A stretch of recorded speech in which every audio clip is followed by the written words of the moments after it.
Hi there, today I will show you how to create a new customer in the Averiware system. Let's select the Customer Care module. Navigate to the Customer Care tab.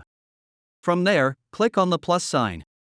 Enter the following customer's details: customer number, customer name,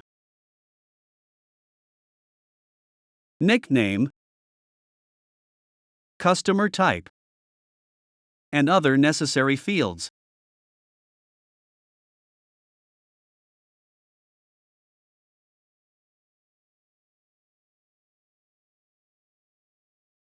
After filling out all the required fields, hit the Submit button. Now, a customer with the provided details on the Averiware system is created. I hope this video teaches you how to create a new customer with ease.